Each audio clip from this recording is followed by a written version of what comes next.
Hello, and welcome back to the Campfire. This is going to be a little bit more of a casual campfire, but I will be joined with the Cactus, who has the voice of Sam and the voice of Kane today. Hello, Cactus.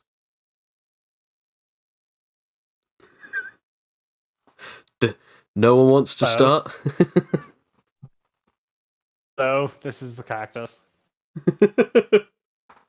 Yeah, I guess I'm Kane, or yeah, Canicus? Canicus. Canicus. Canicus Rex. That sounds like a Roman name. Canicus. It does. You know what? It sounds like something that, if there was ever a TV show where Kane was immortal, and you just sort of have him flash back to different times that he sort of lived in certain moments. One of them would definitely be the Roman Empire, where he just goes, "What is your name, boy?" Canicus, sir. Today we're going to be talking about a different type of subject than we normally talk about at the campfire, but it's actually something that we have actually talked about in the Power podcast. The reason is because it kind of fits in with what happened this last session in the Symbol of I keep saying Symbol of Avarice, the Crucible of Avarice, the tournament style PvP themed AnimiteTales playtesting campaign that we stream on Sundays, which is the theme is based around overpowered characters in fictional media, and interactive media such as games, video games, tabletop games, whatever. And so I guess we'll obviously go into the obvious thing. Something that is considered overpowered is basically something that either does something very easily, or something is either very difficult to get past for the enemies of that particular person, or at least whoever is opposing them. Or whatever position that character is in who has the overpowered ability. Yeah. Sorry, I've suddenly need to clear my throat a lot more now. But yes, that's exactly it. That is exactly it. It could be either very difficult for other people to deal with it, or very easily be considered to be too much for anyone else who's dealing with it other than the current person who's wielding it. Although, as we've seen before, an overpowered power doesn't necessarily need to have no downsides, as they can have great weaknesses or even limitations. It's just that they are monstrously damaging or dangerous, or even just very easy to take down opponents with very minimal effort, or at least even when effort is given, it's still just that much more impossible or harder for anyone to fight against or fight off against. We've seen it so many different places, but I didn't know if you guys wanted to... I mean, the classic sort of overpoweredness or something like that. It's like, any sort of reality bending abilities. Yeah. That kind of just make your universe basically just work however you want it to. Or another classic one, which is kind of falls into a subcategory of that, is time manipulation. Yes, yeah. Where I think the ability to stop time is a good old classic. I mean, do you have any Reverse time? Well, that's still manipulation of time, yeah. Yeah. Well, usually the best overpowered characters, or at least the ones I know, usually in settings without powers. Like people usually actually horror films or horror genre, it's just normal people fighting these creatures or beings that are incredibly powerful and can't really be beaten a lot of times. You know what? I never actually thought about that. That's actually a really good introspective. Well, like a good one that, mostly because I've been discussing it somewhat with you, is Dracula. Yeah. The book version, I think, is actually a bit more powerful than the one that we know. Because he has a whole range of powers. He can make rats appear. He can control rats. He can become a bat. He can become fog. He can manipulate people by like gazing at them. He's like super strong. He can live forever. And sunlight doesn't do jack against him really. All it does is like weaken his powers a bit. Like stop him from transforming. But you know, he is quite powered. Or like even that car films like Freddy Krueger for is another great one of this. You stop Freddy Krueger. I mean, it also reminds me of Jason Voorhees. Like, it might not seem overpowered, but considering that he's like stronger than the average human and cannot die, or at least keeps coming back from the dead, that in on itself could be considered overpowered. I have seen Jason Goes to Hell. I know that even if he gets blown up, he can mind manipulate someone into biting his heart and can control that body. Yeah, I mean, overpoweredness is more just set in that universe. Is that like because obviously in certain universes or certain like structures where if like powers are more of a common thing, then obviously overpoweredness is going to go like into higher degrees. Well, yeah, I mean, if you look, if you're in a universe where powers aren't really existing, then to be overpowered doesn't need the same extremes. Yeah, it is a comparison. I mean, the one obvious one is obviously reality manipulation, time manipulation, which is almost the same thing. Which is just like a subcategory. Yeah, really. Pretty much. Like some would argue that, but I was actually going to say that just real quick. In another setting, or in the same setting, the other very obvious overpowered one is the ability to steal powers. Because then, not only do you have the power that person possessed, they don't have it anymore. You are the only one, or at least they no longer have it. You do, and if there are other people out there who have it, you can take them.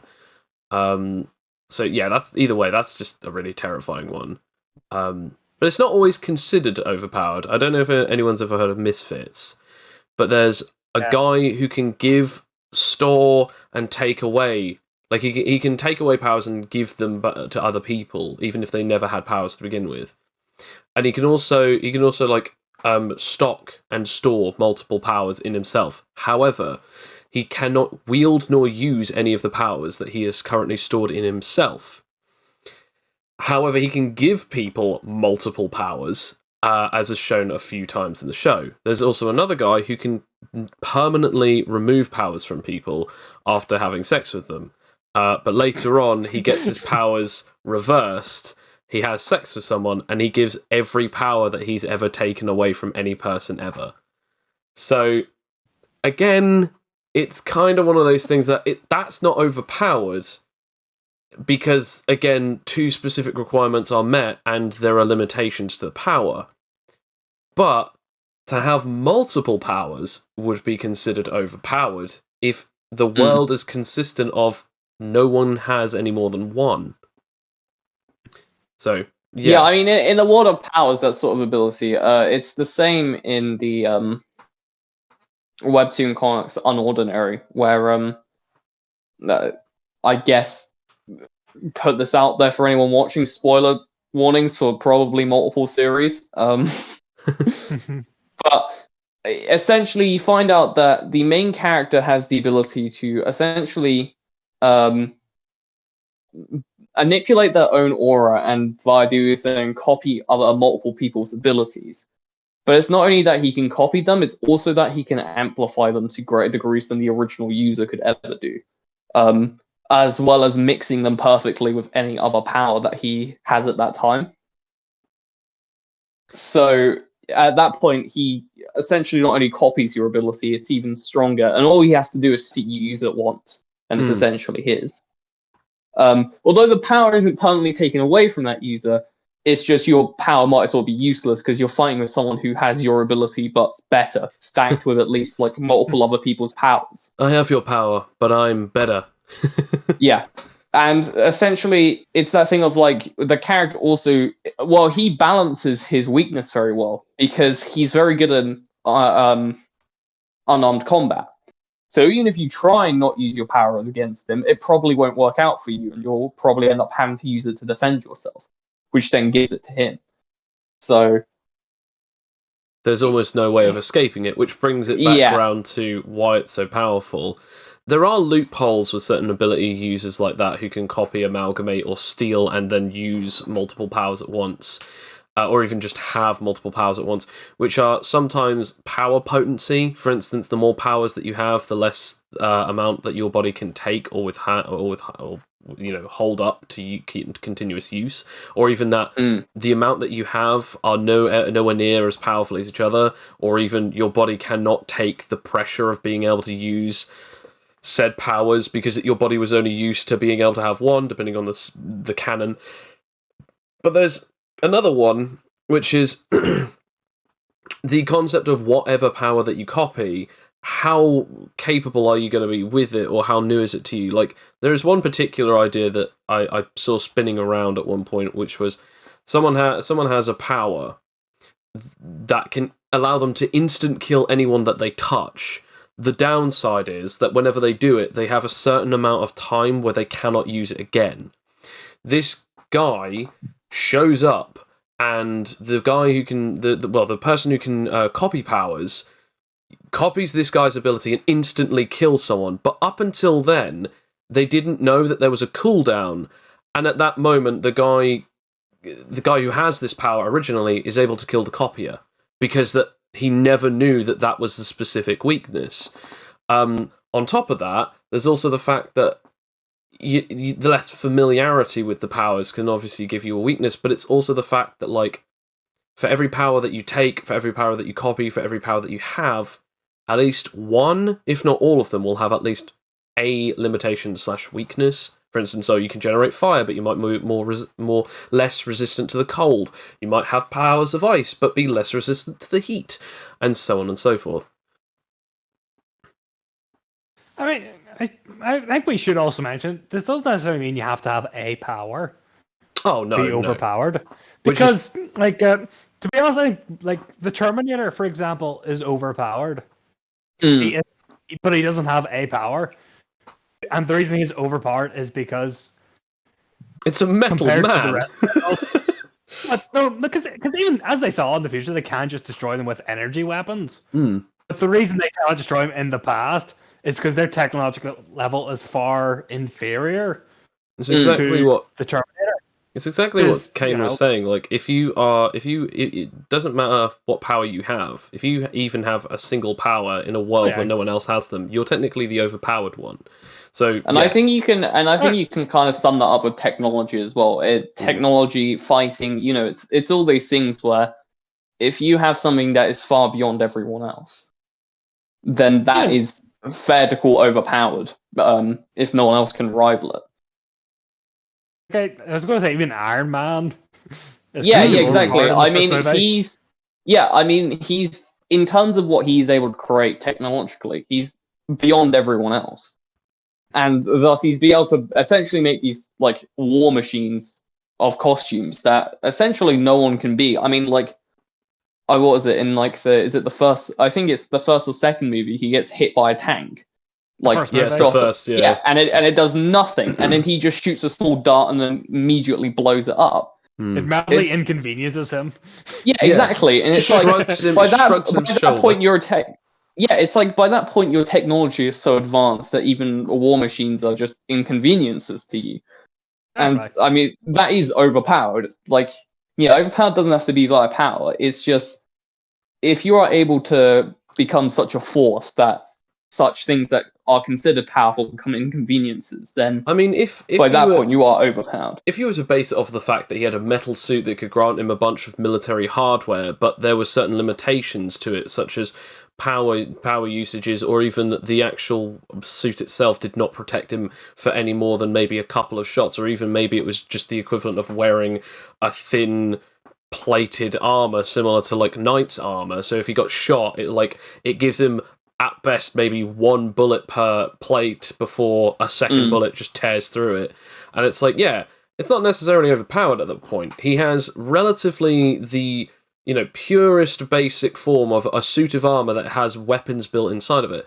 But when he's in the situation that, it's made out of titanium, or it's made out of this, or it's made out of that, and it has these different weapons and objects and items that basically gives him high resistance, high strength, weapon technology that allows him to fight back. Even in his first suit, he was bulletproof. And then in the second suit and the third suit, he had pretty much the ability, as he said, to shrug off tank weapons. And at best, the bullet wounds that he got, or the bullet holes that he got, were slightly chipping the paintwork.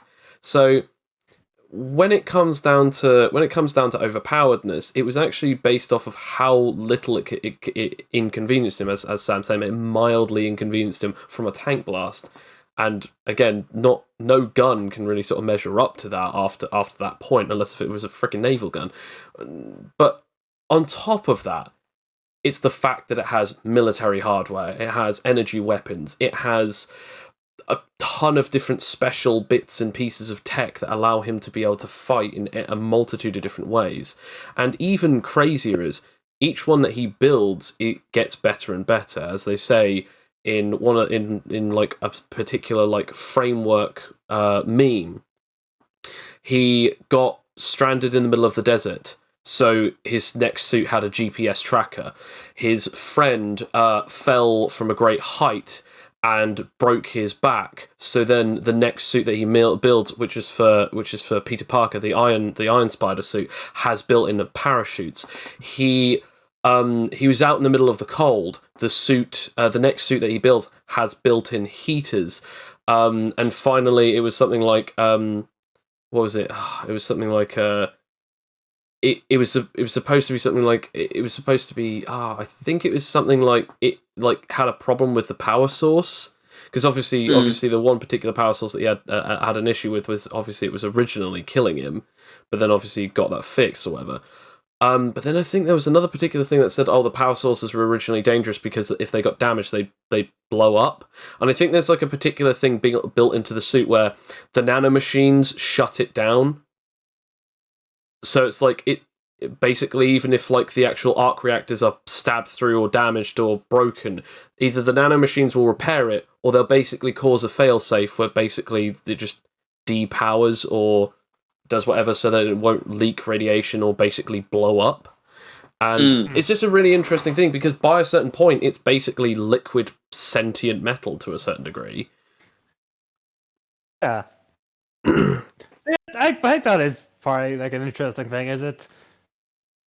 Overpowered is a state of, I don't want to say state of being, but it's a state of reality, shall we say. Because what is overpowered in one reality is radically underpowered in a different reality. Oh yeah, definitely. For example, Morris in the Marvel Universe would be trounced. I mean, he wouldn't die, but he would be, exploded, defeated, shall we say. Yeah. I think another one was that we were actually talking about this earlier, Kane, you and I, where we said, like, the only ever AnimiteTales character that we've ever confirmed in, like, real-life terms as to how powerful he is was Solus Soul, who can turn into fire.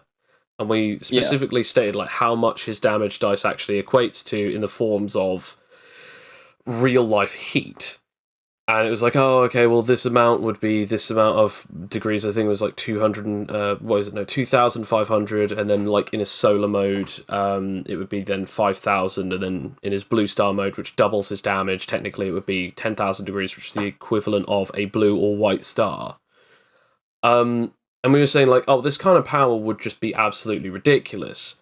But in game, technically, the mechanics are entirely based off of the plausibility, like, what was it? It's basically the plausibility of like, well, technically you did get 5d10s worth of damage on you, but we can't have it that you're disintegrated because you still got health and you got a high enough constitution roll. Like we couldn't have it where like every time that someone fights someone is like, oh, my ability is like decay and it slightly like disintegrates a single layer of your skin. It's like, yep, you just turn to dust even though it's 1 point of damage. It's like, obviously there needs to be a level of balance and fairness in mechanics wise, but in the terms of lore, that's different. But obviously in one world where you could say he's very powerful because he's basically equal to, if not greater power than Johnny Storm, aka the Human Torch, there's still a level of plausibility where he would actually be considered weaker in other universes. For instance, I'm thinking of one particular one where a guy / Catman has the ability to sneeze away a sun. So again, like there's yeah, as you said, in one reality you could be overpowered, in the others you could actually be quite malnourished in the power department, regardless of whether or not it's strength, superpowers, technology, advancements of oneself, being understandings, trade, capability, proficiency, even just techniques and understanding of history. Like, technically, if a human who had, let's say, for instance, if a human's entire house travelled back in time to the caveman crustacean period, and you had all of the modern advancements of technology, heating that was somehow still working, Wi-Fi that somehow still worked, and all of this other stuff. And it's that thing that you have a car, you have like your utensils for for your maintenance of the house and garden and whatever. You probably would be one of the most overpowered dudes in all of that realm, if it weren't for perhaps big creatures that might see you as a, midday snack. And even then, like, you might be able to defend yourself. I mean, I don't know how well a bullet would do against a woolly mammoth, especially if you were even thinking of, like, someone who's from England or Ireland, where we don't have guns. So it's that thing of, like... Speak for yourself, Joe. Okay, well, I'll speak for myself. You don't know anything about Northern Ireland, okay? We have more guns in our floorboards. You don't know about the Uda or the Ra. Okay, fair enough. And I mean, hey, if you have some liquor in the cupboards, you can always get it drunk, which seems like quite an entertaining time, so... Exactly.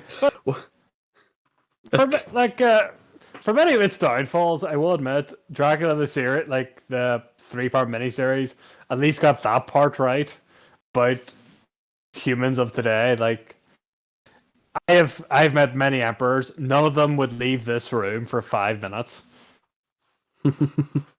or like something to that effect. Like the marvels in the room, and it was just like a crap, like middle class, like at that like living room, like a TV. Yeah. Stuff like that. But that's another thing is. Oh yeah, no, Karen. I was going to try and change the topic a bit. Okay. No, mostly to the what overpowered characters tend to act like. In fiction. Yeah, no, because that was something similar I was going to go into, which I find more interesting. Is overpowered abilities and all that are cool, but how they are represented in a story, or what their part of their story is to do with it, are what I always find interesting. Because you can have the overpowered mentor, or the overpowered main villain, or just the overarching villain who seems at a point where he is unstoppable. Most of the time, they're considered as either a hurdle or the very essence of what the hero/protagonist needs to strive to be. Another interesting one is obviously having a overpowered main character, or the protagonist, whose story isn't really about the hardships they go in terms of the conflicts they face, but more as a character. Yeah, because when you going back to unordinary, I was just going to say. Yeah, no, go on. We cut each other off too often. This is the problem. I was just going to say, going back to Unordinary, the whole part of that is that the fact that this main character is hiding their ability and they don't want to use it, and they want to essentially live their lives as essentially a normal person. The only problem in that ability is being powerful and looking at powers is a big part of their society. And people without powers are considered cripples. That's just what they're called. Yeah, because to be born with a power in that society is rare. And because the entire society is built on being strong, and the people in who are naturally strong tend to get the better jobs, the better positions, where those who are weak kind of just left to fend for themselves. So being a cripple, actually, you tend to get a lot of suffering from it because everyone's always being beaten down by someone higher than them. So they're always looking down to beat someone weaker than them. So you always, as a cripple, you basically see him getting abused a lot by a lot of the other students, because they're just looking for someone to beat down, and you see it start tearing away at his psyche. Yeah. To the point where he essentially just blames everyone for what happens, and he then, once getting pushed by a certain character, then drags out his ability. Well, okay, so here's the thing. When it comes to a story, they're either used as an excuse to show off some really cool visuals or show us some really cool concepts, but if they're usually the protagonist, it's either they have to control their overpowered ability, or they already have it, but it's more focusing on the character. Almost like a slice of life sort of style thing. Like with One Punch Man, it basically is that. Like, it's almost slice of life when it comes to anything to do with Saitama. But anyone else, it's like an action hero movie, and everyone's trying to be in the spotlight. Whereas, like, Saitama's just like, oh man, I killed that guy again. Well, back to it, I guess. And then that's just it. And it's like, maybe I need to find something in life that actually makes me happy. And that's just so oddly relatable. Damn, it's Tuesday, the coupons are off. Yeah, like, one of my favourite moments in that, which is just like, he goes, yeah, but if you can always win, it's so boring. And honestly, if anyone's ever played, like, I don't know, like Minecraft creative mode, or any game that has basically a mode where, like, you already start off with everything and you can summon anything, it becomes it becomes this moment where, like, it is boring. Like, if you've ever done that, it's like, oh, I have diamond everything, or oh, I have, like, infinite bullets, and now there's no real, problem here. When you can make anything or have everything, or when every time it's just always instant kill win, it just becomes mundane. And I love that they sort of turn that on its head. Or with villains, they are specifically considered as an obstacle or the final thing that the person has to face, either by showing them that their power isn't so great because of what they sacrifice for it, or just purely that the person has to eventually overcome it. Now, there are certain shows that do have this, but in buckets, where they have characters that are all overpowered, but one might be slightly more overpowered than the other, and then they win the day by this particular thing. I'm looking at specific circumstances here, but we'll kind of get into something like that at maybe another day. I mean, specifically the ones that come off at the top of my head are obviously Superman, Escanor, or even All for One and stuff like that. Whereas, like, if you were to also think about it in another circumstance, you could also technically think about it as RoboCop, because I dare you. In certain situations, RoboCop is relatively overpowered if you think of it in the right scenario. I mean, I've seen the first movie. I saw him got taken down by cops with not even, like, special guns. Just normal run. Just normal guns. He's also very slow, or at least the original he is. Yeah, I think you mean the only one. Oh, yeah. I was thinking in the animate. Actually, no. Even in the animated cartoon, he's actually slow. He's the same speed, isn't he? Because he's RoboCop. He's meant to go slow. I mean, no, but to give everyone else a fair chance. He's like 50 tons. What do you expect? Yeah, fair enough. The only problem is he can't catch those who jaywalk. He's got to obey the laws, Oh Um, yeah, yeah. yeah, but I think that's the interesting part about how a overpowered character can be written, though, because obviously you can have the overpowered character who doesn't really influence their powers over others. But then if you have an overpowered character who's got this power and said, with this, I can change the world, whether they believe it's for a positive goal or if it's for essentially their selfishness or just to throw the world into chaos, whatever the goal is. And then kind of just seeing the effect that they can have on the world because of their powers. And then, because of that, they slowly can kind of get defined by their abilities and their overpoweredness because it's the thing that allowed them to affect the world so much. There's also a specific thing when it comes to any being that is overpowered. You either have it that they're overpowered because they have a lack of emotions, or, for instance, with the Terminators, they have a specific drive. They are specifically driven to do something. And again, in the setting that they're in, they are overpowered because they might be liquid metal, which, what can you do against that? Or they just might be an entire endoskeleton made of titanium, which is not exactly easily breakable with, well, guns from the 80s. But then you suddenly turn to another situation like Escanor. He was actually quite fearful of his power. In fact, even thinking of it as a curse.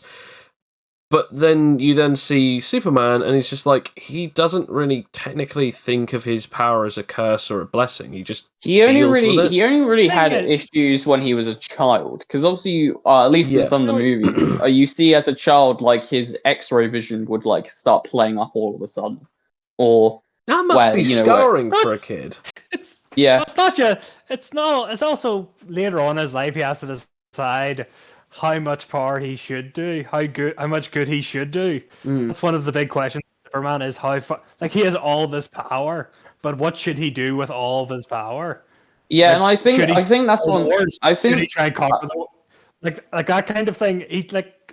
How far should he go with all of this power? The power almost kind of blinds him. And that's something I find really. It's something I find really interesting about overpowered characters, though, is the fact that, like Superman, if you've got all this overpoweredness and you are, like him, essentially a god in your world, like, how can you live a normal life? Because you can pretend you don't have these abilities and go on with your life, or, just do whatever, but you'll always know that you have these abilities and that you can solve a lot of the issues that are going on in the world. And I guess that must really weigh on you to essentially, pretty much be a god, but want to be a normal person. It's the difference between having an outer and an inner conflict, though, isn't it? Because at that point, like, your mental status is really the thing that alters and changes the reasons as to why a character is affected. One of the particular things that you might get with a lot of people who watch or read something like this, they get frustrated because it's like, just do the thing. And it's like, well, have you ever had that level of indecision where you're just like, I could get there about 5 minutes quicker. However, there are a lot of speed cameras and I don't really need another ticket today. Or should I have toast or should I have, a couple of bars of chocolate? What are the specific ramifications of this versus how quick and easy it might be? And I know that seems really dumb and, like, really sort of bland, but in all honesty, that is as often as it would come to Superman, where he has to make a decision between either how much power he uses or the different types of power that he uses, because otherwise it could be either the most ineffective thing that he uses or the way too effective thing. I mean, even in other shows, like in other situations, like with the Flash, he finds out quite early on that if he uses his top speed too much in on the Earth, he can completely ripple and tear apart cities, buildings, even just by running past a town. He might suddenly create a hurricane that will eventually tear through it and destroy everything. And it's like, that kind of power is considerably overpowered, but it's by those specific users where they try and limit it because that they know that it's not. So you have those two different forms. Overpowered, but it's never shown to be because they can't, because of their specific limiters, either on purpose or not, or basically psychologically they don't even know that they're doing this, or even overpowered and it's shown where like, oh, I am basically a god and you can't stop me and everyone is now going to struggle against me, / I will always win. And those are sort of the two different ways that overpowered characters are shown. No, there's another one, I would think. It's mostly to do with time travelers, I must say. Is that they're overpowered, but they're forced to do. They're almost like puppets. Like Dr. Manhattan is the key example of this, I want to say. Okay. Where he has unlimited power. He sees the future, so he has to do what he sees him doing in the future when he's doing it. The thing is, it's stated that he sees the future and he has to do what it is, but like, doesn't that technically mean that, because obviously he has like practically zero emotion. Like, you do find out that he does actually have emotion, but he always tries to lower it, or even tries to basically sociopathically bury it, or even just pretend like it doesn't exist. But he does have it. He does indeed have emotion, because he gets frustrated, he gets depressed, or he does have attachment. It's just because he has godlike power, he has omniscience more or less. He can do anything. I think that tends to, with characters that do become god-like, they do tend to kind of become almost alien, I want to say. Well, yeah, you would, because your entire perception on the world and reality would change if you are that powerful. Exactly. Like, this is a coin reference, I'm going to say, or Xanath. Vampire the Masquerade actually does this very well, because older vampires are incredibly alien. They no longer even they actually, whenever they become vampires, they eventually lose emotion like happiness and love and the need for company. So they actually don't even view humans as anything else than, oh, that's a blood bag. That's a blood bag. I no longer care about humans anymore. I just want to feed and then just use my power for things. Just kind of lie here. It does kind of also. I was just going to say, it does also kind of like turn into that thing of overpowered isn't necessarily the ability to destroy the world. Overpowered might even be considered a power that is considerably not even all that great, but it's the best version of it to such an extreme degree that anyone else who's ever seen that ability is suddenly shocked that that even exists. For instance, as you said with vampires, healing factors or immortality. Like, oh yeah, you just cut my head off and I'll still like be alive. It'll eventually reattach, or my entire body will regrow after my head. Oh, you've turned me into a bloody puddle. Don't worry, I'll eventually get back up. Alucard from Helsing. Yeah, I was gonna say Alucard from Helsing. Or even something as simple as like telepathy. Like, I mean, the ability to like be able to like speak to anyone and everyone within a specific like mile radius, like a couple of 100 miles radius, or even, say, for instance, when Charles Xavier gets amped up by Apocalypse in X-Men Apocalypse, he gains the ability to be able to like speak to, enter, and also alter the minds of everyone in the world. And as they claim in Logan, his brain officially is stated as a WMD, because it's that powerful, it's that dangerous to the world, that it is a weapon of mass destruction. And therefore it's like, oh, telepathy, the ability to read minds. What if you could read everyone's mind? What if you could alter everyone's mind? I mean, there's one person who eventually gains the ability to read minds, but then later on, after he starts figuring out how it works, he actually gains the ability to make people have basically psychic damage, where basically he can make someone experience feelings, and one of them is he can make someone experience what a brain aneurysm feels like, meaning that they are in intense pain and they feel like they're about to die or they are dying when they're not. And the intense amount of pain can actually cripple even some of the most powerful beings in all of the world because of that kind of special capability. Or even something as really simple as X-ray vision. where like you can see through a building, but then at some point you can like see through the atmosphere, or even like see through like things that are going on constantly, and seeing multiple different layers. And even at one point it's like, oh yeah, you can actually see through things that X-rays normally can't, because that the ability goes beyond it. I mean, even Immortality actually has one thing above that, which technically there's two versions of it: Living Paradox and Omnilock. Living Paradox is basically you cannot be affected by anything that happens to you in the past, present, or future, because even if you die, there's another version of you somewhere out there. Even if someone goes back in time and kills a version of you, you still survive. Omnilock is basically the same thing, except from without time travel. You basically just exist. You cannot be killed, you cannot be destroyed. There are no other previous versions of you that can erase you from existence. You just are. You just exist, cannot be killed, cannot age, cannot starve, blah blah blah. And Jack Harkness from Doctor Who. pretty much. Yeah, he is immortal. He's Well, yeah, like he's fixed definitely points in immortal. time. Yeah. He cannot change, like physically. No. And that in on itself, it technically is overpowered, because I can shoot you dead, yeah, but I'll get back up.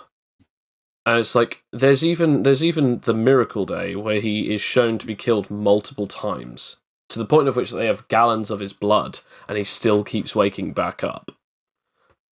So it is kind of sort of interesting to see multiple versions of it. It doesn't just have to be like, oh, this guy waves his hand and then destroys a frickin' country, or oh, this person basically can just alter every part of the molecular structure of the galaxy.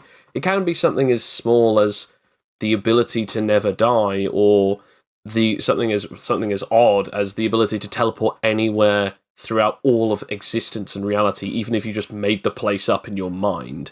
Because technically that's a form of reality manipulation, but you're going into your own form of reality. Rather than affecting your own reality, you're making one for yourself. But I think a lot of the arcs of overpowered characters they're always more inner arcs than they are by outwards. Although outwards things affect them, it's always to do with more than like their personality, their mental psyche, the way they think, rather than any outside challenge. Because by that point, they tend to have no challenges in the world, at least in terms of the way their abilities work. But it's because of that always tends to give them a different perception on the world, and the way that sort of character, depending on how they do it, goes about it. Whether it's not using their ability or having to deal with their ability and be able to see the world differently. Like, being able to see into people's minds. Essentially being able to know all truths, and essentially be able to almost imagine it would be like their memories. You'd feel the feelings they felt and experience the pains they felt. And you'd be able to understand everyone in the world, but you would also have that burden of understanding everyone in the world. And, that will change your mindset completely. And I think that's what I always find more interesting about an overpowered character, is what is their mindset in the world. Because, to be honest, the overpowered gimmick always kind of gets boring after a while. It's cool for a while, but, after you've seen it like 15 times, it loses its grip. But it's the way that character has to deal with their powers, whether they accept them or not. And, whether they're willing to use them in hard times, or, it's just the way they affect the world with it, and the way they'll try and influence the world if they do, even if it's just the people close to them or on a grand scale. I always find that really interesting about overpowered characters, because essentially a lot of the time they have nothing that's stopping them except themselves. And themselves are always the biggest enemies. In a universe where, even if it's not necessarily considered that massively overscaled superpowers, like something like Baki, where everyone is ridiculously strong, but certain are stronger than others, you do get those sort of serene moments where it is purely about hitting each other as hard as you can, or figuring out the most interesting techniques. And at that point, there's something so pure about a world where ordinary people cannot fight them. I mean, like, imagine a universe, or even imagine a piece of media where all of the other participants of the world do not have any powers, do not have any capabilities past a certain point. But there are, like, say, for instance, 20 to 30 people who are beyond normal human, but they do not have the ability of flight. Nor do they have the ability of shooting lasers out their eyes or anything like that. They're just insane level martial artists, or have relatively such insane strength that they could break bricks with their fist or bend metal just from, like, basically hitting it hard enough. And it is quite interesting to see those kind of things happen, because then overpowered is defined as everyone who is the main character or who are specifically focused on characters. Everyone is overpowered in their own right. And it's not, it is one of those things that unlike what Syndrome says and The Incredibles, when everyone's super, no one will be, because everyone's overpowered in their own form, and it's kind of interesting just to see that, because you're like, oh man, this guy's so ridiculous, he can, like, slap you and it's the equivalent of being hit by a bullwhip or something, or oh man, this guy has the ability to basically, like, grip onto even surfaces with, like, no grip whatsoever. Or this dude is basically, like, nearly 3 meters tall and he can basically hit, like, a truck. And it's like, yeah, but there's still going to be someone who can eventually beat them, either due to, like, specifically funky techniques, or because that they've trained against people like them. And it's that overcoming of that specific obstacle which makes it interesting, because technically even everyone who has the same level of overpowered BS, someone will still eventually beat them, either because that they've worked hard for it, or because that they triumph in a different specific way. The Pickle arc really comes to me in Baki, because there's just this one caveman named Pickle, and he just is so OP because that his body was supposed to be able to tank hits from dinosaurs. So it's this thing of just he's so overly durable. It's like, oh, this attack or this kick would just instantly break or shatter someone's neck. But because that he's like from the Cretaceous period or however you pronounce it, he's pretty much just like unbreakable at this point or something like that. And it's interesting, but yeah, I mean, yeah, you're right. You just put it in the chat. Yeah, Shaolin monks. Yeah, pretty much. I should say, to paraphrase Teotame, everyone has a weak spot, even death. Yeah, okay, fair enough. Which actually brings me to... Which at one point he does try to kill death, and almost does, actually. It kind of brings me to this particular thing, which I'd probably say is the last thing that I'll say before we'll actually go into the game aspect of this, I guess, which is... The funniest part about this is that, like, as soon as you give anything a particular form, it loses something. Like, for instance, death, disease, pestilence. If it has, like, a sentient form, it loses something. Because nobody truly knows anything about death. Nobody truly knows anything about, like, you know, how disease works, except from, well, obviously, you know, we know how disease works, how it ravages your body. But it's like, you know, how they exist and how come this, that, and the other, whatever. There's so many. I think scientists have discovered that. Yeah, well, you know what I mean. Basically, okay. Even people know how death works, but nobody truly knows, like, if there is or isn't something out there. People believe in things that are out there. People don't. Well, yeah, I mean that's where the popularity of religion in general comes from, right? It's having that answer to what is beyond, and if there is a beyond. But if you gave something a form, or even, this is the argument that we had earlier about the whole difference between a giant mechanical spider versus normal spiders. Would an arachnophobic feel more terrified about a giant, like, mechanical spider? And I'd say, depending on the size, and even then I don't think it would be an arachnophobic fear then. At that point, it would just be, if it's big enough, it would basically terrify them purely because it's a large enough object that it could kill them. But the biggest thing that sort of, like, freaks people out is if it is in a form that it just hits all of the particular nerve endings that freak someone out to activate that fear. Whereas if you say, for instance, death is a person or death is a skeleton in a cloak and actually has like chit chat with you after you've passed, it makes a lot of the aspect a lot less scary because nobody really knows what happens when you die. I mean, well, scientifically they know what happens to your body, but you know, my point still stands in this particular situation. Imagine if you imagine if every time that you ever got sick just beforehand, you met a guy who was just going, "Hey, so I'm pestilence, and you're gonna get really, really freaking ill. That'd be great. You're gonna hate it." And you're like, "Could you just not, please?" Well, that would be preferable because then you could be like, oh great, I can call up my work and tell me I'm going to be sick for the next couple of days. Well, I also want to talk about this. It's bargaining like with death. At that point. The thing is that, like with death, we would see it in many different forms.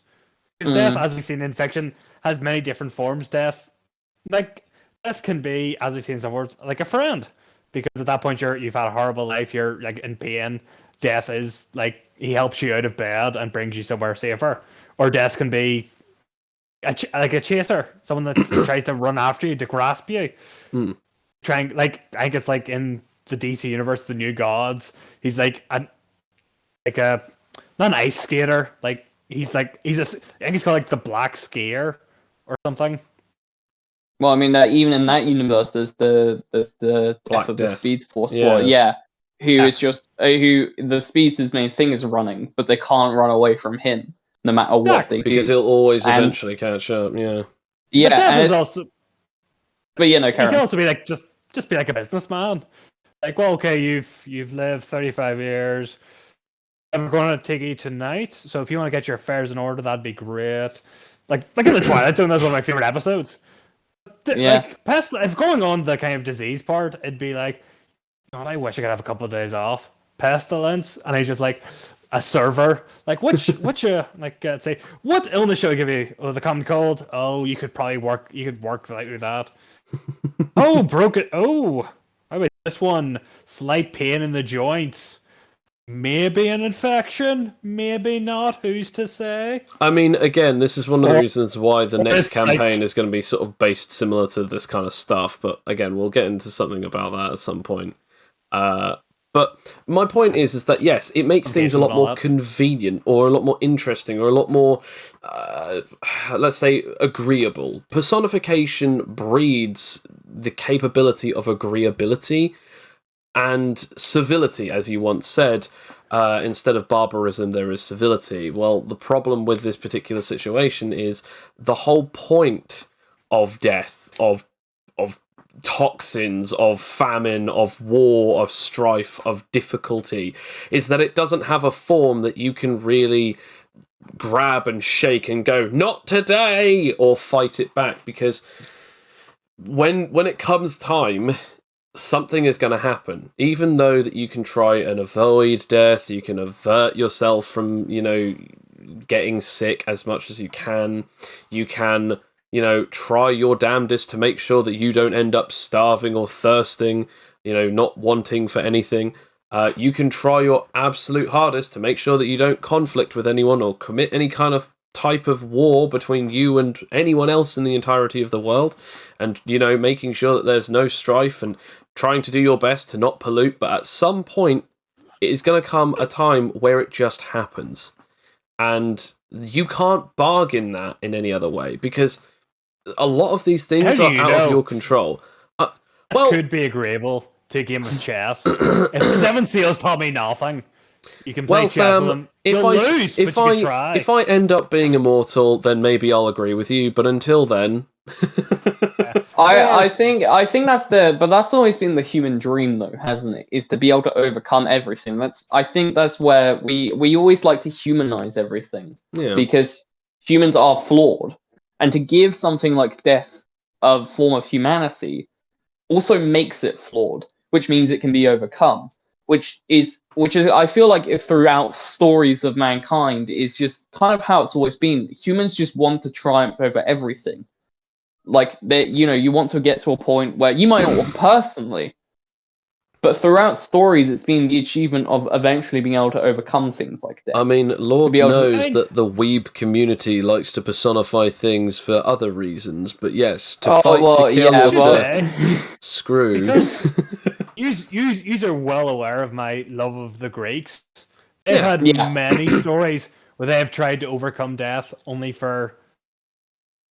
I mean, a few times they've won, admittedly, but quite a lot of the time it ends in failure because right. But I think the door, but he will come for you sooner or later.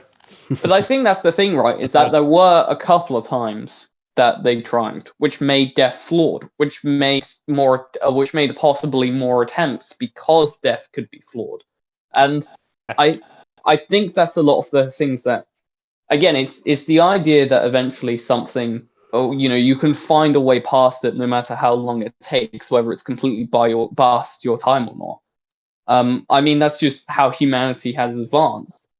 It always wanting to solve problems that they've always had. Fire is difficult to make, so we make an easier form of light or something, a form of light, or this is inconvenient for us. So what do? We make something that's more convenient until we can figure out something that's even more convenient for us. And it is the advancement of humanity. It is convenience is considered to be the perfection of advancement. Is that right? But convenience is never enough, right? Because whenever someone gets a new idea, the current convenience is never enough. Once that has a better idea, we go past that, and that's I guess you could say, the flaw, is that there will never be enough of what is good. Even if you had all the power in the world, you'd essentially at some point feel like there's an even better form of it. I think that's one of the reasons as to why we believe that perfection is out there, because that technically perfection will never be truly achieved. But that's kind of the beauty of perfection, is that you're always trying to achieve it.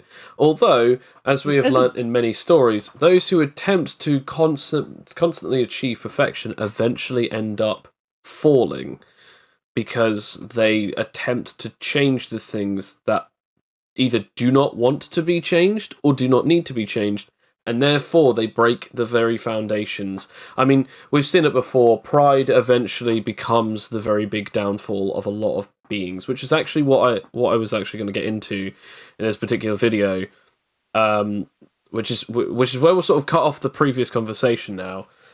So we've talked a lot about overpowered stuff, and we've talked about how a lot of people try to drive those things. I mean, again, death, pestilence, the full concepts of the destruction of the world, stuff like that. Gods, beings, angels, demons, monsters. We've even talked about them in the last couple of Power podcasts.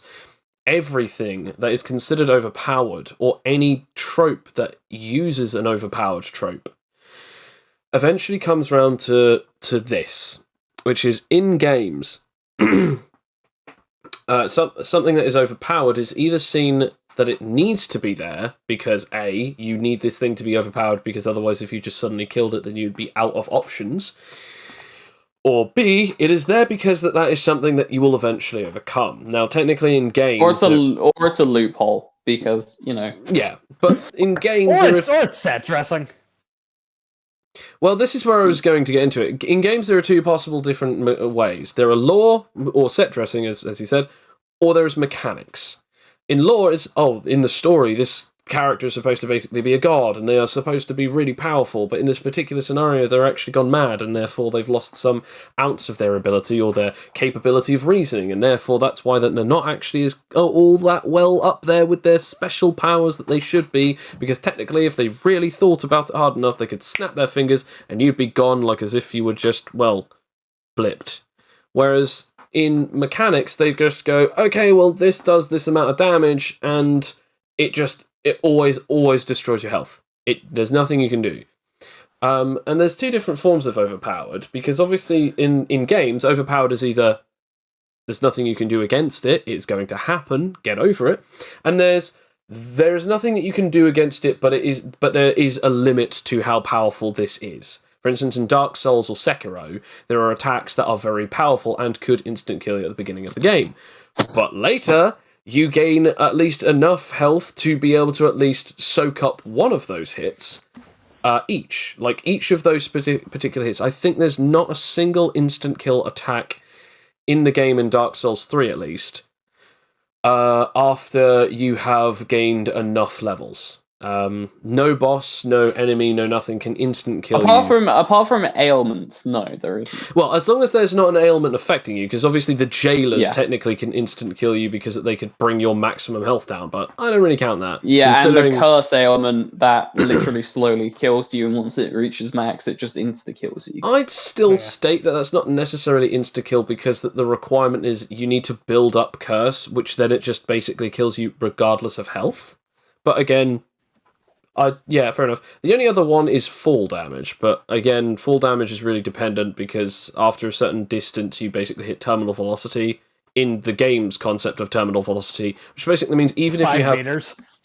I'm pretty sure that it is. Yeah, I think it is either 5 or 6 meters, basically, and you just die. It's worse than Skyrim. And again, that's dependent on the game. Because of Sekiro, you just lose a part of your health, and then you just respawn where you fell.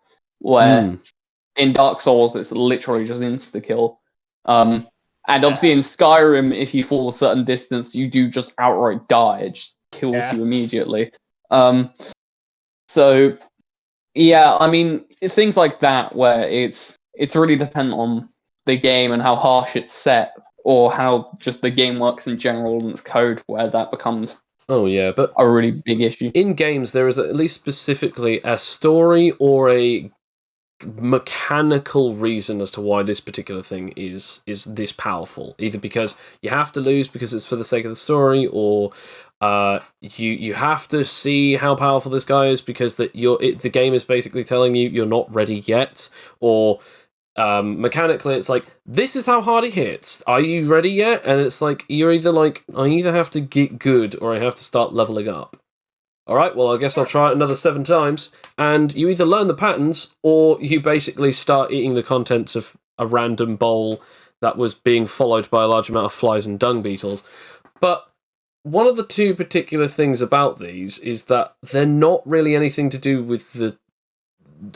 Well, I guess you could say that they are to do with the character constantly overcoming them, but it's not... The story is more about you as the player overcoming them.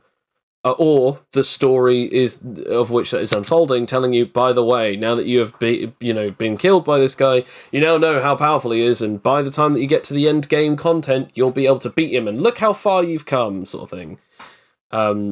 Which is an interesting way of telling the story. I've played a lot of Hades recently, which also sort of shows you that, but it also basically means that if you were good enough at the game, you could probably play from like start to finish without dying. I really doubt it, but there's a possibility of that, I guess. Yeah. I haven't. I definitely haven't. No, I've died like 30 times. Yeah, well, I mean, it's unfair for me to say, because I've played it on 2 sets of machines, and one I've done arguably better than I did on the other. So yeah, because I mean, I first played it on the Switch, which obviously originally came out on, and although I did complete that on, or at least the main story on that, it took me a lot more. Where on Xbox that I recently played it on, it took me quite a few lesser attempts to get everything done that I did previously. Did you use a groove? Yeah. I'd gotten used. It took me a while to get used to it on the controller of the Xbox, but because I'd already fought all the bosses, I understood everything that I had to do to fight them. It was just getting back into that pattern again. That's another thing from that. I mean, that's another thing that I actually had the opposite with. I actually found Dark Souls more difficult on the Switch version than on the Xbox version, purely because I've been playing it on the Xbox and PlayStation versions for freaking years, and then suddenly I'm like, thanks to Alex giving me a thing, and it's giving me the version of it on the Switch, and I was like, oh, thank you, Alex, I'll start playing it. And I started playing it, and I was like, well, it says X, but I know that X isn't the same location on the... Well, either that or it's B, one of the two, and it's like, help me. Yeah, just honestly, like it messed with my head more than I thought, because I was just thinking, no, don't think about where they have to go. You know that the dodge button is this button. You know that selecting is frickin' A or B or whatever it is, but you know that it's different on this controller, but it doesn't matter because they're all placed in the same locations, so just do it. And then as soon as the prompt comes up, press B to do this. I then press A, which would be B on a normal controller, or circle if you're a PlayStation and weird.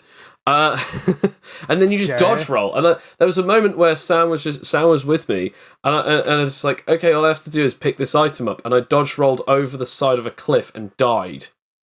And I was so furious because my brain just sort of like snapped judgment and just went go. And it was like almost like Ultra Instinct, but imagine if instead of like dodging an attack, I could just punch himself in the face. It was not good. So I guess mean, you just need alcohol for that. You don't need any mystical abilities. But I get what you're saying there. But another thing I think the funny thing, and especially overpoweredness, is in like strategy games, for example. Something that you thought was overpowered can immediately flip the other way, just from either like from positioning, strategy of events, certain items, or such things like that. Because you can face an enemy who has so many resistances and is able to do so many things, but then you get the ability to turn them into a chicken and they can't do anything about it. Yeah, because we've been playing a lot of Divinity recently. yeah, Divinity 2, yeah. And it's just like, enemies that seem really overpowered, or or things, or it tends to be down to in those sort of games, is why I enjoy them, is if you're able to find the right strategies and the right way to look at it, or just are willing to lose a bunch to experiment, you can eventually find a way to overcome it. Sometimes it is the fact of you do have to leave and come back later. But that's something that I do enjoy about strategy games, especially like the Total War series. The whole part of you have to build up your kingdom and make armies, and you have to make the right decisions. And sometimes you'll come over to a new country that is, by your standards, overpowered. It is completely past you in terms of its wealth, its economy, its force of strength, and everything. But if you play your cards right, you can still win the fight, despite how overpowered it is compared to your nation. Or via making right alliances and such things. So, as much as overpoweredness, can't speak today. As much as I do like the idea of, although overpoweredness is it's a good concept, but I also like seeing how to flip that around and how it's an interesting concept, because I mean the thing is that like a lot of the time when you have a predestined hero, it is kind of boring, and especially if you like, okay, this is a really interesting power, there you go. One of the things that I think that was actually kind of interesting when they show that is like, say for instance, I'm trying to think of a really good one, actually. Let's say, for instance, the usage of Deku in My Hero Academia. He's got a really overpowered quote, but he doesn't have one, and when he gets it, he can't use it very well because it tears his body apart. Versus a person who might actually have an ability where they actually have a really overpowered ability, and it's perfect for them, and it's the perfect one, and it basically is so good, you guys. But then, like, in a video game, you don't really get that specific situation. You choose a power, or even have an ability at the beginning of the game, or even have technology, weapons, or capabilities. Like, for instance, you start off with a gun, and that's all you got, but later on you might be able to end up with a really good gun, realise that that's the best thing in the entire game, and then, oh no, they take it away from you next mission, and then you have to just deal with whatever you got. I mean, I've played Knights of the Republic. I know that to be true. Especially when you have Lightning level 3, and then that's all you need the rest of the game. Is that just kills all the enemies in your path and the enemies behind them. That's like the one hit, maybe like 1-2 hit enemy removal And that's the thing. When you're overpowered in a game, you never really argue about it. If you can eventually chain up attacks or abilities that basically just completely turn the entire game into mist, and then when you let go of the button, when the mist ends, it is just you left over. That is so satisfying. That is a level of catharsis. But we'll now get. Sorry, go on. Can I say one thing? Exactly, one last because thing. in Knights of the Republic, you start off terrible. Because you don't have magic powers at that point. Then you have to go into an area that's way higher level than you and fight enemies that are just annoying. And then later on, you get the cool powers, and then everything is mulch before you, and it is glorious. Yeah, and that's the sort of story-driven game where you eventually become overpowered throughout the story. Where becoming overpowered is a natural course, not a thing that you've gone out of your way to get. Yeah. You don't start off overpowered. You have to earn it. Yeah, you earn it throughout the progress of the story, and it feels earned because of what you've had to go through to get it. Well, I do enjoy being overpowered in games, but when it's like, oh, the game is broke and the character suddenly becomes magically OP, that's fun for a while. But at the same time, I think maybe it's just because the type of way I enjoy it is I like challenge in the game. And if I can just pass through it easily, then I lose interest and I just start turning off. Because I will say though, there's a difference between challenge. Between challenge and being messed about. Like, one of my favorite things is that when I play Dark Souls or Bloodborne, the difficulty ramps up over time, and certain enemies are a hassle or difficult, but it's going back to them and then fighting them on equal terms, or eventually mulching them because you're that powerful. But as you say, if you go through some of those areas where basically it's just like, yeah, cast one spell, kill everything, it is boring. It's fun after the first time when you go, haha, finally I'm this powerful. But obviously after a while, when you're just only doing it because you just basically just press the go away button, or press the permanent be removed from my sight button every so many minutes, not because that you need to, but because that's the only thing that you can do other than move forward. It does become boring. Like, I mean, it's the same thing as Sam said. It's earned overpowered versus unearned. Yeah, exactly. Power. Exactly, because when you earn it, you have fun with it, because it's been. Mostly because I like to yell unlimited power over and over again. Absolutely. And just laugh. Speaking of unearned or earned power and or unlimited power, we then come to with I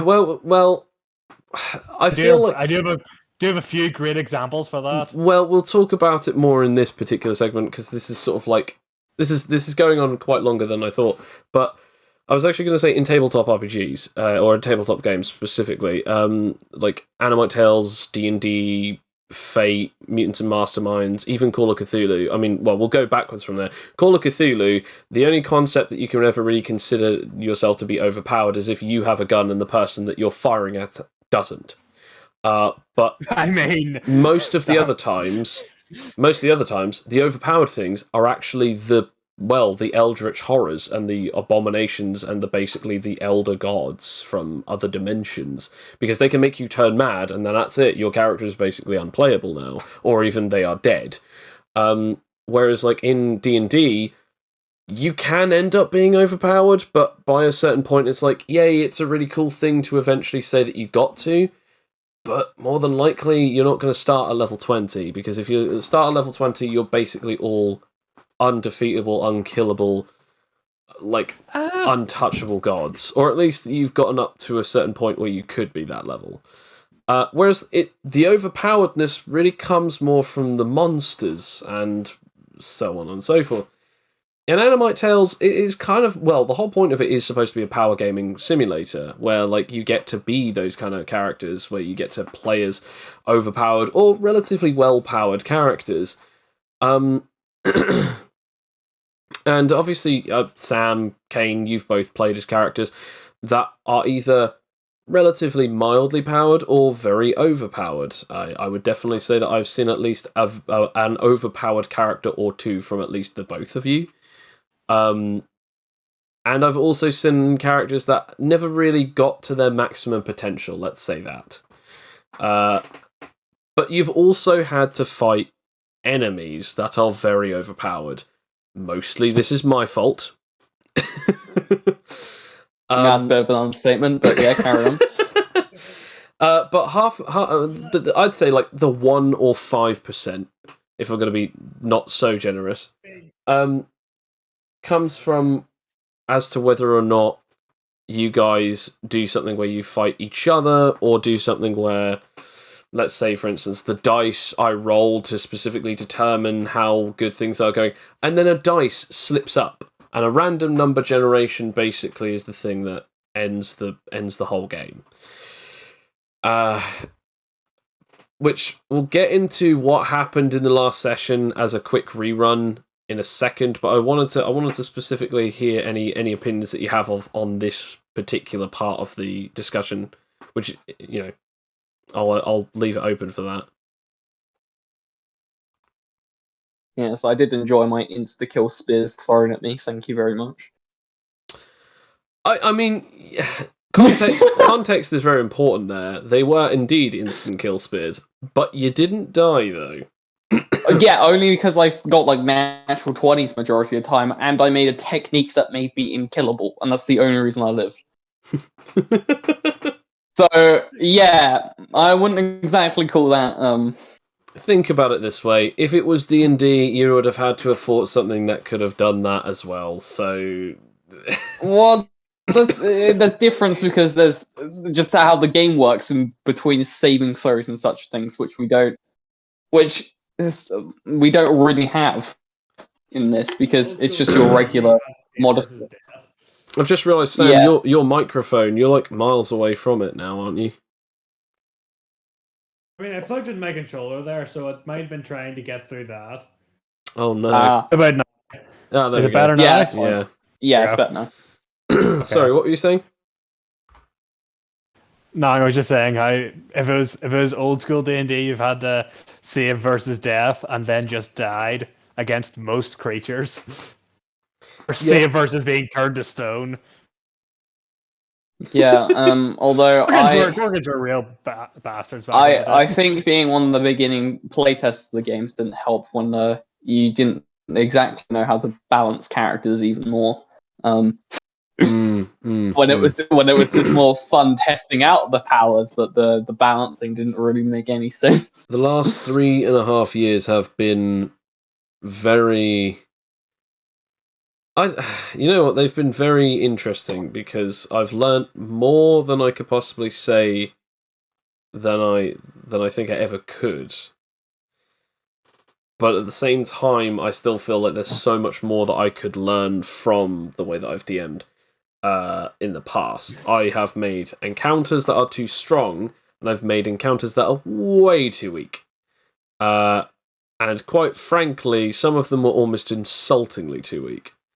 Where you guys... I mean, one of my favorites was when me and my cousin Bill, who were playing as characters, found out how OP guns are, apparently, as despite our powers, we basically got shot up and almost murdered. And this was probably two of our most overpowered characters that we had made, of the names of Phileas and Anarchy, who... One could turn into a phoenix and was powered by the sun. The other one was a multiversal warrior, and guns almost beat us. So, yeah, that was. And then arrows. But I will say, and arrows in my case. But I will say, you did end up randomly rolling and giving me a nullification gun for the final boss. So you know what? All forgiven in the end, I guess. Yeah. I don't know why you thought that was a good idea, but, you know, I'll take it. I think it was like a guy tried to mug you nearing the time that you guys were deciding to sort of pick whether or not you were or weren't going to fight the boss straight away. And this guy tried to mug you, and you just broke his arm instantly with super strength, and then just took his gun, and then just found out, oh, these guns are nullifying bullets. Cool, cheers. Right, yes, Phileas, we indeed will go fight the boss. Walked in, and I shot him in the head. Shot him in the head. Yeah. And it's like, oh, it's stuck into his skull, and it's like, yeah, his skull is quite durable. It doesn't matter. He can't use any of these powers now, and then you just basically bullied him into like basically going to half health. Yeah. So yeah, technically, imbalance can also be a differentiation between basically it can be the deciding factor of is this OP or are they OP. I was actually going to say levels, obviously, in D&D, in tabletop, in video, in any kind of game. Levels can also be the deciding factor of how powerful / unfair or overpowered a person can be, or at least an NPC, a boss, or an encounter can be. Because there have been times where I've thrown enemies at you that are either less leveled than you are, or probably more leveled than you are. I would say during the tournament campaign, which are the streamed ones, I only throw at you things that are equal to your levels, or at least equal to your milestones, except from the most recent one. And we'll get into this now. So, in the most recent episode, if you missed it, definitely check it out. They meet a man who claims himself to be a swordsman, and eventually they have dinner with him because that he sort of seems to be a nice guy and wants to fight one or multiple of them. And he does so, and he wins, despite their greatest efforts. At the end of the session, I then inform them that this character was sent there on purpose for a particular reason. The particular reason being, he was way above their level, and I knew that he was going to beat them. The reason I did this, purely for the sake of narration, was that they, A, needed a rest, and I gave them pretty much the best way of giving them a rest, without it being eternal. And without basically sort of like making it really synthetic. It actually was relatively organic because there was another person who was trying to have a nap and having a short rest, but because no one ended up waking him, he ended up sleeping for over 8 hours, which is a long rest in the game. He then woke up before anyone else did, came to see what all the ruckus was about, came to see where everyone else was, and then found them all lying down in pools of their own blood. Or, not anymore, because they were crudely bandaged up by this person.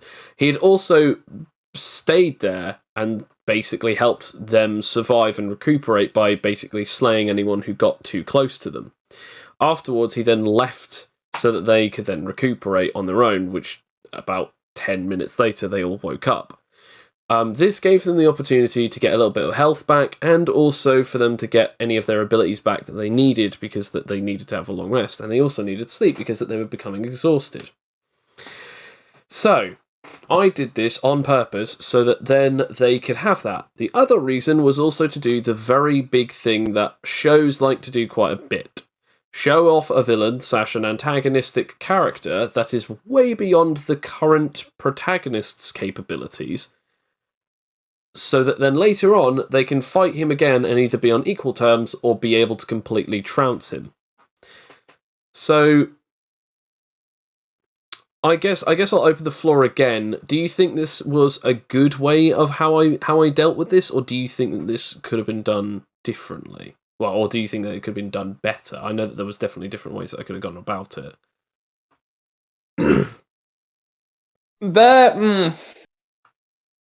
It's kind of a 50-50.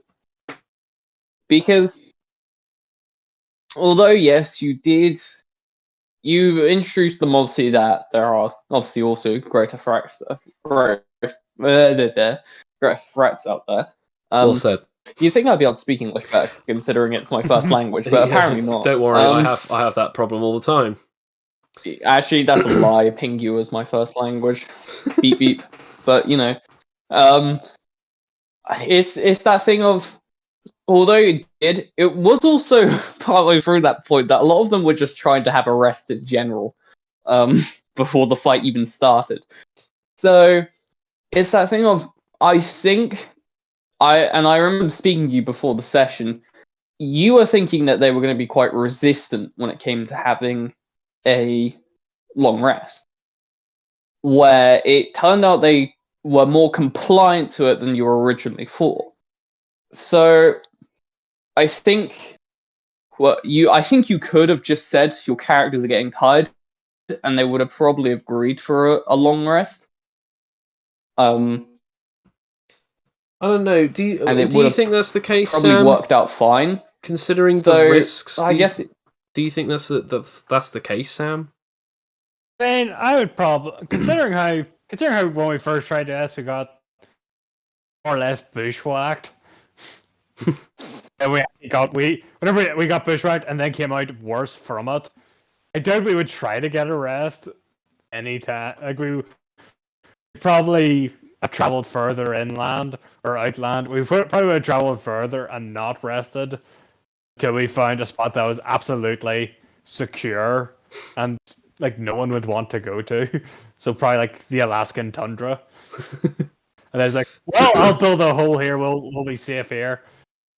No one would want to come up here. Then we find, oh, it's an ice wizard. Oh, there's an ice method. Although to be fair, with your structure ability, yeah, I mean that's fair enough. Although with your structure ability, you could basically do that anywhere if you're smart enough. But I know that, to be honest. They never actually let me finish off the plan of build like underground, then put a roof on it. So it was perfectly secure and no one would do this. Then we just thought my grand illusion was I'm just going to build a hole in the ground and that's it. That is my whole plan, I mean, people. Yeah, I mean, I think that's the thing though, is that I think you would have eventually all gone for a rest at some point. It might not have been as quick. Yeah. Which is fair enough if arguably if that's a better thing or not, considering how the story could have went. But I think in some degrees that it was the right call, but in other ways that I definitely think it could have been done somewhat smoother. And I think you also have a habit of as much as you may deny it or not, you do have a habit of liking to throw strong enemies at the group. Not necessarily to try and beat them or destroy them or anything like that, but you do enjoy using very powerful characters. I'm not going to deny that. So, I wish that I actually had that level of like confidence to deny that, or should I say, complete shit ignorant confidence to deny that. Yeah. Like, I'm just, no, you can't prove that. Anyway, so here's the god of time, fight him. Also, guys, there's this legendary warrior who has never ever been beaten in a fight, and also his back never touches the ground, and he can see into the future, and he also can turn into frickin' Mochi, and he's so cool, you guys, oh my gosh. No, I mean, I haven't thrown that at them, but I have done some... Yet. Just you wait. Yet. But like I haven't done anything too similar to that yet. But I'm not going to deny that I haven't done stuff like that. Like I'm not going to deny that I haven't thrown powerful enemies that are way beyond their capabilities before, because I like the concept of them being able to push themselves, thinking about the way that they're going to fight strategically. Like again, Sam knows this. I gave him an extra 20 XP on top of all of the extra XP that he got, because I think Sam ended up probably with more XP than anyone else at the end of the session. Yeah, the best tagline of that was, I got vegetarian XP. Yeah, but the thing is, you got 20 XP from being a vegetarian, but you also got 20 extra XP purely from the fact that you used a strategy that was different from your normal fighting style, and you agonized over it in both in and out of character, because you're like, would this be something that Adrian does? And you're just thinking, this is such a good idea. An honorable move. But is this honorable? And that's one of the reasons why I gave it to you, because A, it was completely different from anything else, and B, like, your character just didn't know if it was like on point or not, and it was like both role play mixed with the mechanical aspects of like, I kind of need to see if this would work. And also you were taking what you originally knew that you could do from what happened to you. When you fell down a hole 10 meters deep, you're like, what if this was doubled? Because I can fly this high, but double it.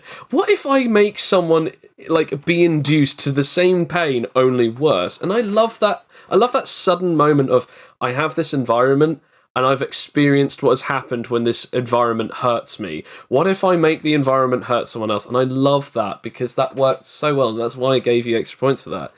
And so, when it comes down to it, strategy can still work. Now, obviously, as I said before, the guy was way beyond your capabilities. He was done that way on purpose, and I was not going to have it that he technically killed you. Because again, unless if something really bad happens, your health's going to 0 does not mean death. It just means that you're unconscious. And obviously, if he attempted to finish you off after you guys went into 0 or minus numbers, it would actually be death. It's only technically definitively death if someone does a hard enough injury on you to put you into what's known as fatal moments, or your maximum health is also reflected as minus. So, for instance, your maximum health is 25. If you then go to minus 25, your character is flat dead. Like, there's no other way of dealing with that. Like, you can't just wake back up from this. It's just dead. And so... so the two problems were, A, would he damage someone enough to actually put them into their absolute minimum value? Which, no, he couldn't, because I made sure that he couldn't. And B, could he do a high enough damage in a single strike to actually break someone's vitality and therefore cause them to have an injury? And I thought, at that point, that's the dice talking, and at that point, it's kind of almost fate deciding as to whether or not you live or die. And thankfully, fate was relatively on your side for that. So, what was his maximum damage? Me and Connor were talking about this earlier. Mm-hmm. Was it like 15 or 16? So he could roll 2d6s plus 7. So that's 12 plus 7. So that's 19. So that's 19. Or with his other sword, which he only pulled out against Jush's character Felix when he took him down, and then he used it against you when you came back down to the ground, which was plus 9. So it went from 19 to 21. Me and him were discussing this. We found out that my character has leveled up, by the way, so people know this. Yeah. I have a higher resistance to physical damage. If I were actually to block now, I would take no damage from his moves. I have theoretically, yeah. No. If I were to dodge, not dodge. If I were to block and succeed at blocking, he could not hurt me at that point in time. It's plus 10, isn't it? You half damage, and then yep. It's plus 10 and then it's half, because what happens is when you block, even if you do or don't, it hits your damage resistance first. If it breaks through, it then halves it because of a successful block. So I would still take damage? Yeah, but probably very little. Can I get a technique to change that? No. That's not as good. Then it would take you could probably create a strenuous form which increases Wait, actually, hang on a second. I know that halving damage wouldn't really be able to get any. I know that halving damage is actually supposed to be the way that it works. Because if you have damage in that scenario. If you have willpower armament, you can. That's how it works. Like you have halves it. It halves it, then it adds the. No, because it adds the. So what happens is you have the willpower number as a modifier, and basically it's like, say for instance your modifier is 8. And if someone hits you, they have to break through the 8 first. Whatever happens from that 8, it's then halved. So say, for instance, someone does like 20 damage, and it goes, oh, okay, well, you're defended from 8, so now for its 12, half that, it's now 6. And that's what is dealt to you. Whereas, I can't remember if blocking is the opposite way around, where it's halved, then it's done that way. I'm pretty sure it's always been if you have damage. Well, I'm pretty sure it's always been if you have damage resistance, it doesn't, because it's supposed to be the concept of you take the hit, but you block it at a perfect moment where it sort of softens the blow. Now, I could be wrong at this. But here's a question, Joe.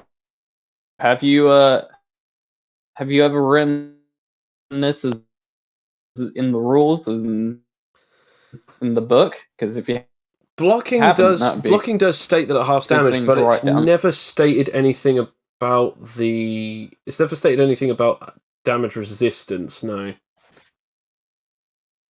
Half it and then take away. Because think of it like this: if I were to get a shield, I were to block something. No, I'm trying to think of a good.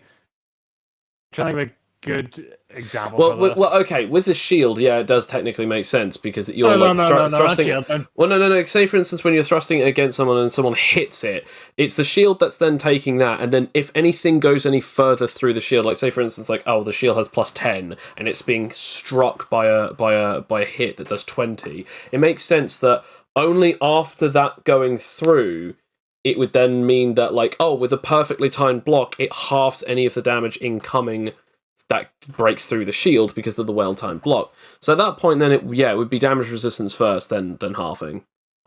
Damn it! Yeah, no, you gave me the perfect example, Sam. What am I saying? To be honest, I'm trying to think of a good. I'm trying to think of a good example the other way around, but yeah, mostly because most because most of the time it's just it bounces off when it's an attack like that. I mean, again, if you think about it this way, if an attack only does 10 points of damage or less, it makes sense that it doesn't even matter how well or badly you blocked. That attack is just not going to get through you. Another thing though that is actually kind of interesting to know, I guess, is that technically his sword's modifier is weaker than your chitin, which is actually very important to know this. It basically means that it would count as blunt force. So say, for instance, he hits you, and he does, 20 damage. 9 points of that damage from the blade counts as neutralized. So say, for instance, 9 and another point of that. So basically, because again, the modifier is first. So because the modifier is first, you're hit by a weapon that is basically considered slashing or piercing, depending on how he's hitting you. And it's okay, a block. Boom, hits you. Okay, it doesn't cut your arm. Now it's just blunt force. Or the same, for instance... No, go. Just to clarify, because I will need to know for the future. Because if this is true, if this doesn't happen, I will forget blocking forever and just... Because it's pointless. Is it always half damage no matter how higher you get? How higher the modifier you get? Like, say he rolls a 10 and I roll a 25. Why it will only be half damage, or is it a quarter? You are still putting a piece of your own body in the way of an attack. So yes, it is always going to be half. Yeah. Then none of my characters now will have blocking because it's now I will say pointless. When you can have evasion or acrobatics. Now I will say this: the unique reason as to why people would ever block is because if you get 5 or above, you are allowed to instantly use strength-based hits. And the second reason is that if you have gauntlets, or if you have, in your particular case, bracelets that are made out of a particular durable material like stone or metal, those can be stated that you are using those, and therefore those will take some of the brunt of the force, and therefore, say for instance, it would then be, let's say for instance that the stone gauntlets have 5 points of damage resistance, right? You throw up your arm and you're in your wasp form, and you go roll blocking. The guy hits the stone stuff and it breaks through it, but that then takes off 5 points of damage resistance from that attack. So say for instance it's 15 or something. He hits it, boom. Okay, yeah, it breaks through the stone gauntlet, and then it's now no longer 15. It's 10. Hits your arm. You already have 10 damage resistance. Boom. If it then did you say that if it say that if it breaks through the gauntlets, it counts as if you failed at blocking? No. Say you said the gauntlet is +5, and someone hits you with 10, and the durability of it is less, so it breaks instantly. Didn't you say that then you might as well just have failed blocking and you just take the damage? It depends, because, okay, so say for instance you have a shield or, again, a bracelet, and you don't have any damage resistance. Let's just say that. You don't have any damage resistance, you throw up an arm, and you get block either equal to or greater than their roll, but obviously they're still hitting you, and the whole point is that you're putting something in the way. They hit it, they break it, the damage is still taken off of their sum total of damage. Let's say, for instance, they don't break it, but the attack still goes through the weapon. Say, for instance, they're hitting you with an object. It's still reverberating, and the pure impact is still being felt throughout your arm. Therefore, you're taking some damage. Something like that. It goes through that. Let's say, again, 5, and then into your arm, you'll still take those points of damage. Now, even if the shield or the object is broken, if it's broken because that it took all of the damage possible, then that's that. Now, I will say there is a particular ability that you can actually get, which does actually class as this, which is the parry system. And parry works, you need to have an object or a weapon, either with shields or with swords, katanas, whatever. You throw that weapon out into the way, and you use that weapon to take the damage for you in a form of blocking. This is either used with finesse or blocking. If you successfully do it, the damage that you should be taking is actually centralized or localized to the object. Therefore, say for instance, I don't know, your object gets hit. Your object gets hit, and it takes supposedly 5-10 damage, but the weapon has a damage resistance of 5, so instead it takes 5 points of damage. That damage is then only affecting the weapon's durability. If you get greater than their roll, you block the attack, and the damage is then halved into the durability. If you get 5 or above, not only do you get a counterattack, but the damage is cancelled on the durability of the weapon. The only reason that this is specifically allowed is because that the user is actually wielding an object, and technically if they fail this, they could potentially be sacrificing said object in the stead of, their arm. So that's the only reason as to why that is. We got kind of a little bit off topic here, but I guess that's kind of as best part as any to sort of wrap this up, I guess, unless if anyone has any... No, don't you dare! I want to use the set dressing one, for God's sake. I've been holding this in for about 20 minutes now. Okay, is this another reference, by the way? Because if this is another reference, this will end. It is! I mean, I should say it's because it is a tabletop reference. Okay. It is a perfect reference for on. Overpowered. Because... Okay, I'll say that. I'm just going to give one wee preamble first. Sam. For D&D, all of the gods are statted. Yeah. You'd say this. So therefore, you can go, if you want to go and fight twos, you can do it. You could quite possibly win. You won't, but you could try.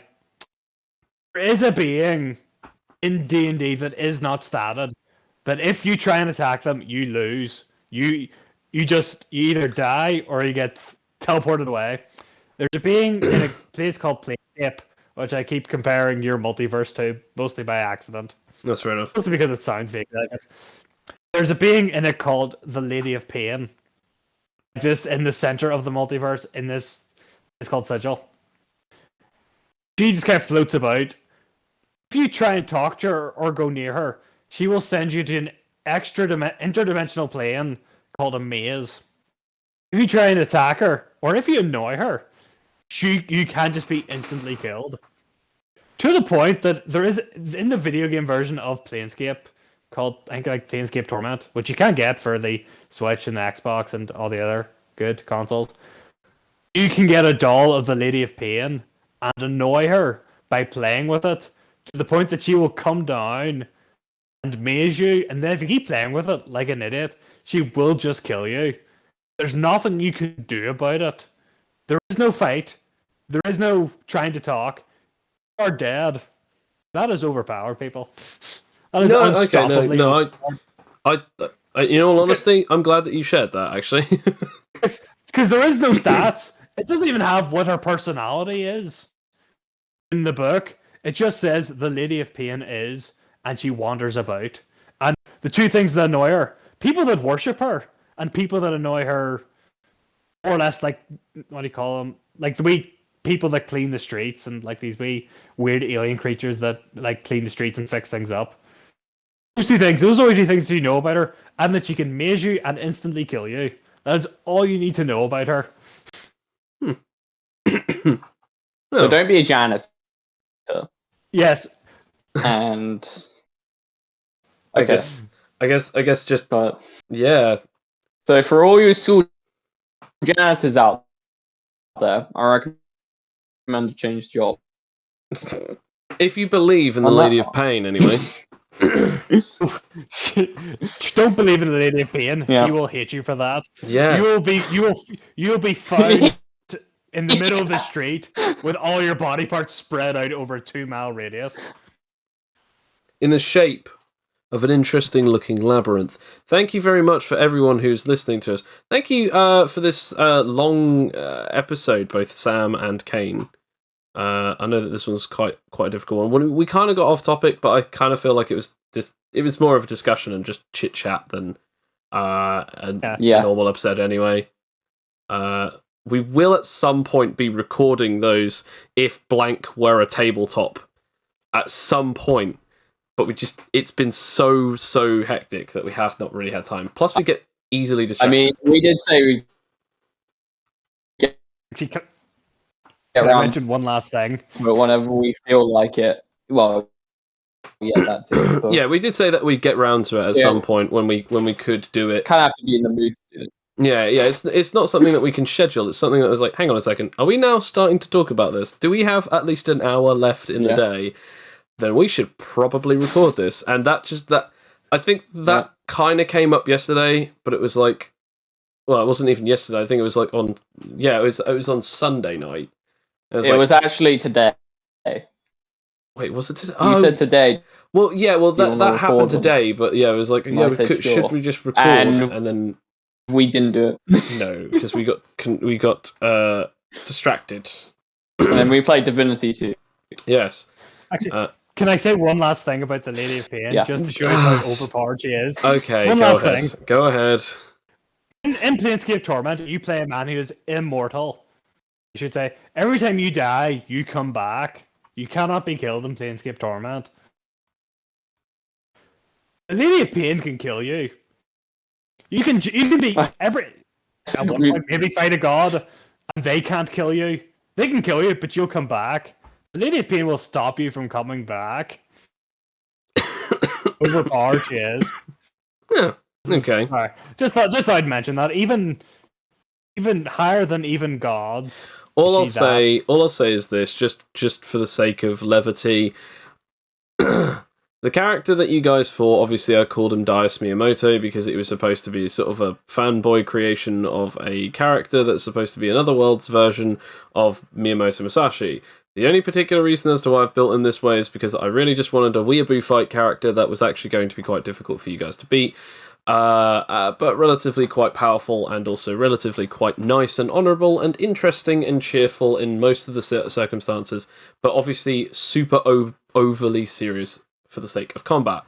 Now, the reason as to why I've built him this way and the reason as to why that he's actually going to be an interesting plotline later is because that some people are starting to already see his potential to become the next champion, and you guys are to usurp him before he can get his throne.